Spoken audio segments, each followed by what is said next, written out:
दृष्टांत में गोकर्ण जी महाराज अपने पिता को समझाते हैं कि पिताजी लौकिक धर्म का परित्याग करके परम धर्म का आश्रय लो। कथा सुनने का लक्ष्य बनाकर आप घर से निकले तो रास्ते में कोई इष्ट मित्र मिल जाए तो राधे राधे जय सिया राम बोल लो, लेकिन फिर चल दिए। व्यवहार निभाते हुए लक्ष्य की ओर बढ़ो। कोई कार्य के लिए हम जा रहे हैं, हमारा मित्र रास्ते में मिलता है तो ये नहीं कि हम अपने मित्र के पास बैठ जाए तो फिर 4 घंटे बैठ ही गए। अपना जो लक्ष्य है उससे मिल करके गले लग करके जय सिया राम राम राम बोल करके राधे राधे बोल करके हाल चाल ले करके और फिर तुरंत निकल दिए। हमारा जहाँ लक्ष्य है वहां पहुंचना अनिवार्य है, क्योंकि हम समय के बंधन में बंधे हैं, समय हमारे बंधन में नहीं है।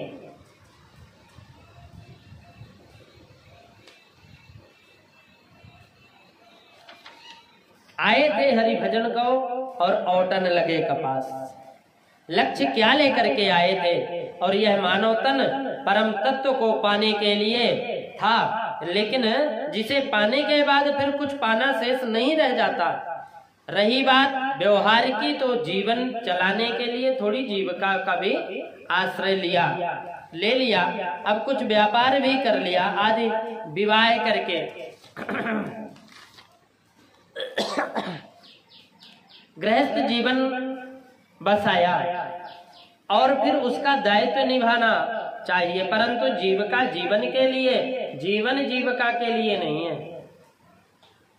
पर हम तो यह कर बैठे कि जीविका जीवन के लिए होनी चाहिए, पर हमने जीवन को ही जीविका समझकर समर्पित कर दिया। जीविका के लिए ही जीवन समर्पित कर दिया। अंतिम क्षणों तक जीविका का ही चिंतन करते करते जीवन निकाल दिया।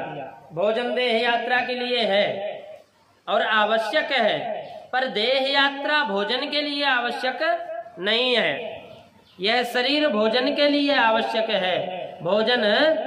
यह शरीर भोजन के लिए धारण किया है या भोजन शरीर के लिए धारण करने किया है। आज हर व्यक्ति संपूर्ण जीवन अपनी जीविका में ही गंवा देते हैं।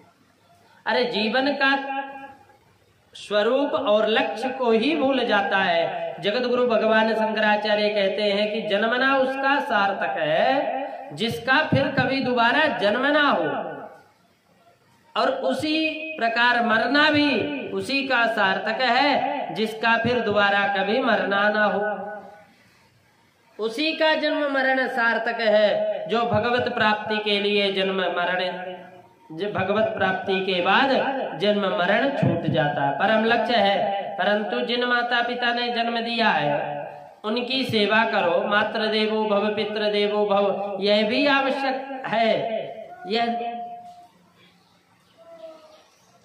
लोक धर्म है, परंतु संसार के विषय में हम इतने ना डूब जाएं कि जीवन के लक्ष्य को ही भूल जाए। गोकर्ण जी महाराज कहते हैं, पिताजी मानव जीवन का परम लक्ष्य है प्रभु का प्रेम, भगवत प्राप्ति। धर्मं भजस्व सततम त्यज लोक धर्मान सेवस्व साधु पुरुषान जहि काम तृष्णा।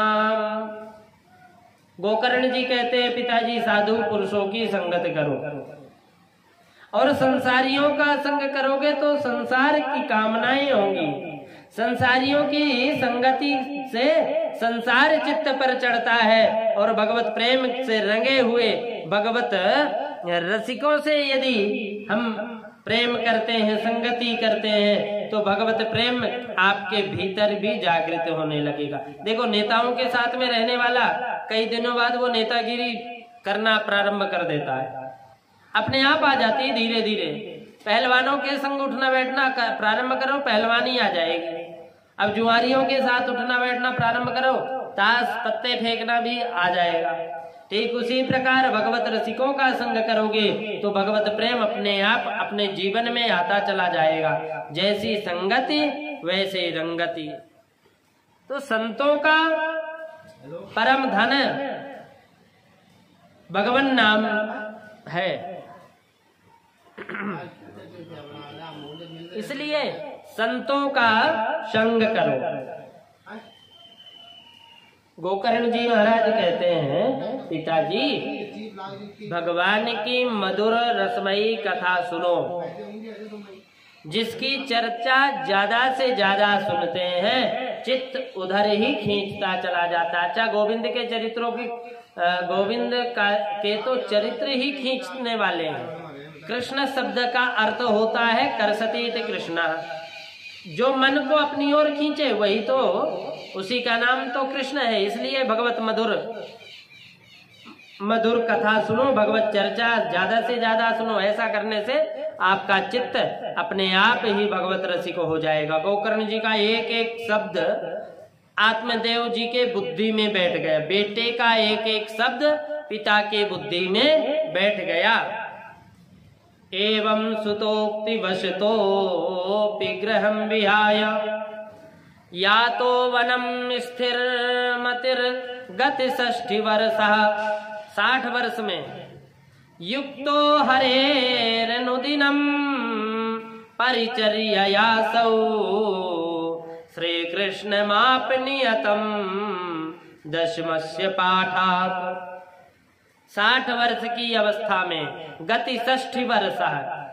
60 वर्ष की अवस्था में आत्मदेव को अपने पुत्र की एक एक बात एवं सुतोक्ति वसतोपि गृहं विहाय, एक एक बात अच्छी तरह चित्त में बैठ गई और तुरंत घर को त्याग दिया। गृहं विहाय और वनम, या तो वनम, घर को त्याग कर वन की ओर चले गए। संतों के बीच में रह करके भगवत श्रीमद् भागवत के 10वें स्कंद का पाठ करते हुए नियतम श्री कृष्ण माप नियतम 10मस्य पाठात्, 10वें स्कंद का पाठ करते हुए भगवत चरणार विंद में रति करता हुआ ब्राह्मण अंत में परम गति को प्राप्त हुआ। अब पिताजी के बन जाने के बाद धुंधकारी ने माताजी को पकड़ा और माताजी को बोला कि माताजी सारा माल तुम्हें सौंप कर पिताजी गए होंगे, अब जल्दी जल्दी बता दो माल कहाँ रखा है, कितनी तिजोरियां छिपा रखी हैं। मैया बोली बेटा तूने घर में छोड़ा ही क्या है, अब तो बर्बाद, सब कुछ बर्बाद कर दिया, अब फूटी कौड़ी नहीं है, मैं तुझे कहां से ला कर दूं। डांटने लग गया माँ को। धुंधकारी बोला झूठ बोलती हो, नहीं बताओगी तो जलती लकड़ी से बुरी तरह पीटूंगा। क्ववित्तम तिष्ठति ब्रूहि हनिष्ये लत्तया नचेत। तब धुंधली रोने लगी, हाय हाय यह क्या हो गया, अब तो निश्चय ही यह दुष्ट मुझे मारेगा, कहाँ जाऊं, क्या करूं, कुछ समझ में नहीं आया। तो वो रात्रि में घर छोड़कर भाग गई और कूपे पातः कुतो कृतो रात्रौ तेन सा निधनम गता। वह अंध कुआं में जाकर के रात्रि के समय अपने जीवन का प्राणांत कर लिया। अब पिताजी संत के साथ गए, माताजी कुएं में गिर गई, तो अब गोकर्ण जी को लगा कि कहीं अब मेरा ही बारी ना हो। अतः तीर्थ यात्रा करने के बहाने भैया को समझा बुझा करके गोकर्ण जी निकल गए। अब धुंधकारी घर में बिल्कुल अकेला रहा, तो 5 गड़काओं को बाजार से बुलाकर घर में रख लिया और निरंतर चोरी डकैती डालना प्रारंभ कर दिया। अब उन चोरी डकैती करके जो भी धन एकत्रित करे उन देवियों को ला करके सौंप देता था। विचार कीजिए, ये आत्मदेव की कथा नहीं है, ये हम सब की कथा है। तुंगभद्रा नदी के तट पर रहने वाला यह ब्राह्मण आत्मदेव, उसी प्रकार यह हमारा शरीर भी तुंगभद्रा है। तुंग अर्थात श्रेष्ठ और भद्र अर्थात कल्याण, जिसके द्वारा उत्तम कल्याण का मार्ग प्रशस्त हो वह तुंगभद्रा है। वह हमारा मानव शरीर है। इसी में रहने वाला प्रत्येक जीवात्मा ब्राह्मण आत्मदेव है। देहात्म आत्मा देव रूपी जीवात्मा तो बेचारा भोला भाला है, पर यह संशयात्मिका जो बुद्धि रूपी उनकी पत्नी धुंधली है ना, बहुत खतरनाक है। एक दिन आत्मदेव जंगल में गया तो उसे भगवान की कृपा से संत का दर्शन हो गया, और संत ने जब संत को जब अपनी समस्या बताई तो संत ने बहुत समझाया, पर जब आत्मदेव ने नहीं मानी तो वरन आत्मदेव बोले हमें कुछ नहीं सुनना, हमें तो एक बेटा चाहिए। तो संत ने कहा ठीक है, यदि बेटा चाहिए तो यह फल अपने पत्नी को खिला देना, तो ध्यान से सुनना, बेटा हो जाएगा। तो क्या धुंधक पंडित जी फल अपने पत्नी को खिलाए? नहीं खिलाए। पंडित जी ने स्वीकार तो कर लिया कि खिला दूंगा, लेकिन ला करके देवी को थमा दिया कि खा लेना। तो समस्या ही, अगर वो खा लेती तो सब और पंडित जी खिला देते अपने सामने तो समस्या पैदा ही नहीं होती धुंधकारी की। परंतु गलती कहाँ हो गई कि खा लेना। अब धुंधली ने खाया नहीं। उसी प्रकार हम संतों के पास भी संतों के पास में जाकर बैठते हैं तो संतों का उपदेश तो बहुत सुनते हैं, ज्ञान हमें बहुत मिलता है, लेकिन ज्ञान रूपी फल भी प्राप्त होता है। संतों के वचनों से जो ज्ञान प्राप्त होता है वही दिव्य फल है। पर संत कहते हैं कि जो प्रवचन सुन रहे हो उसे अपने घर में जाकर जरा मनन पूर्वक अपनी बुद्धि में उतार लेना, इसे अपनी बुद्धि में रख लेना।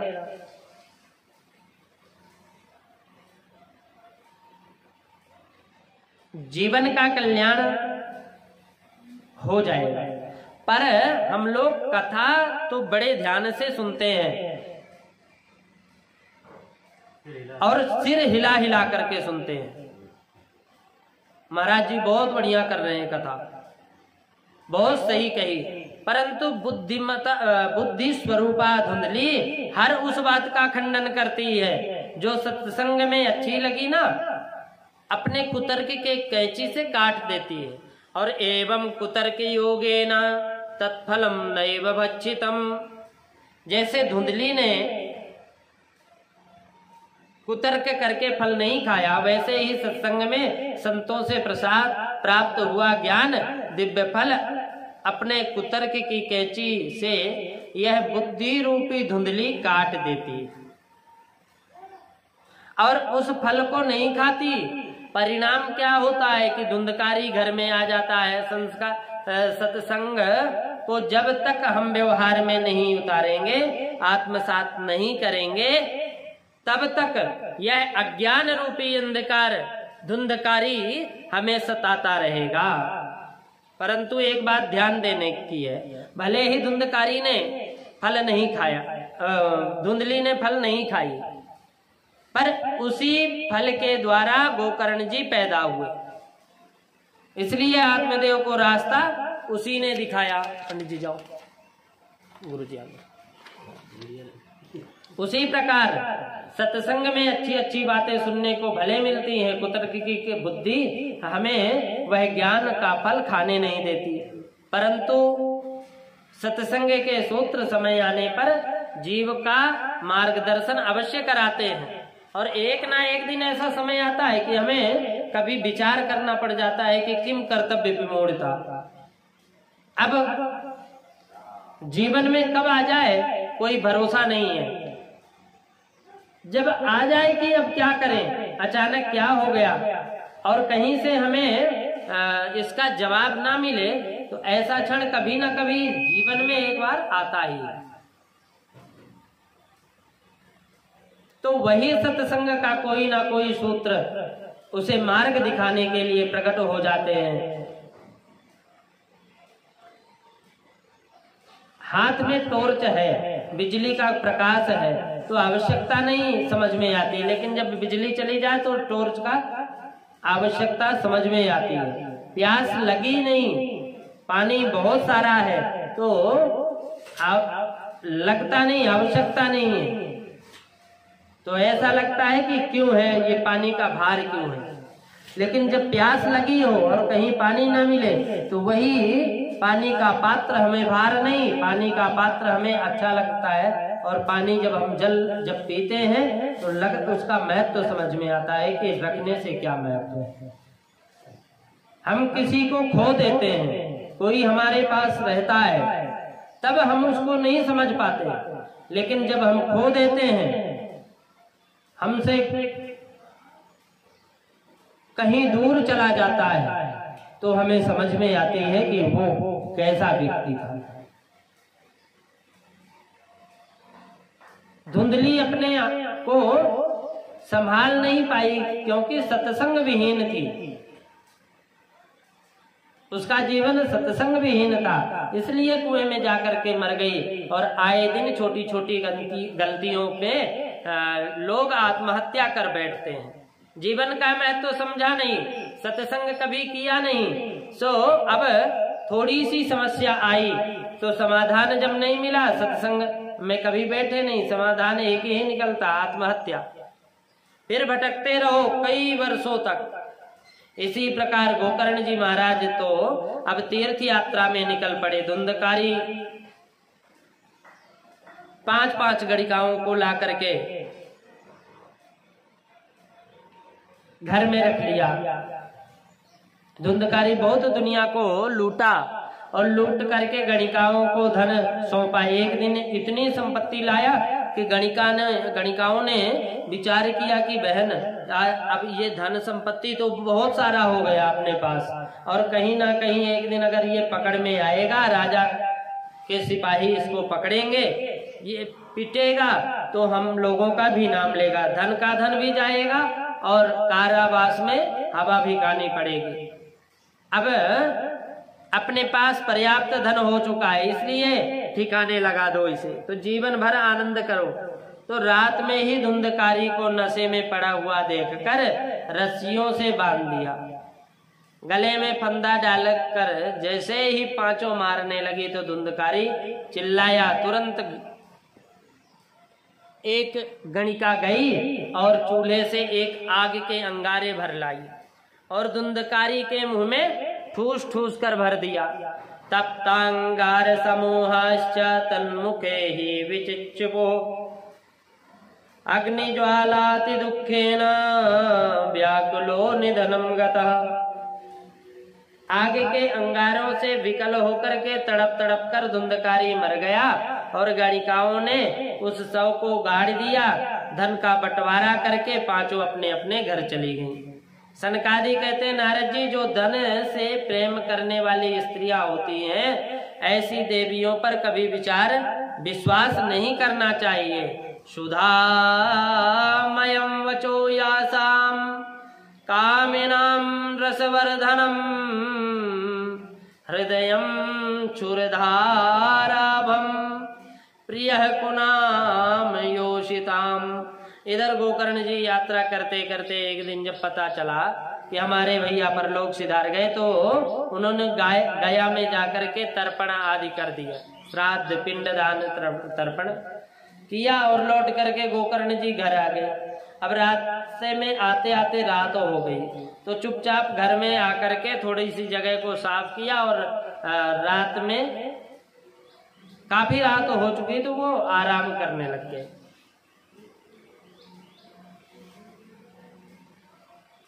अब रात्रि में अचानक एक भेड़ का बच्चा दिखाई पड़ा घर में।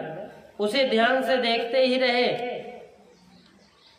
कि अचानक वही भेड़ का बच्चा हाथी बन गया, फिर वही भैंसा बन गया, फिर वो मानव बन गया, फिर जोर जोर से रोने लग गया। तो गोकर्ण जी महाराज सावधान होकर पूछा कि कस्त्वम, कौन हो भाई?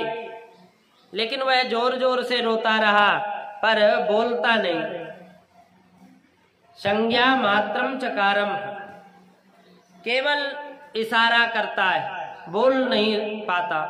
तो गोकर्ण जी ने तुरंत हाथ में जल लेकर के अभिमंत्रित किया और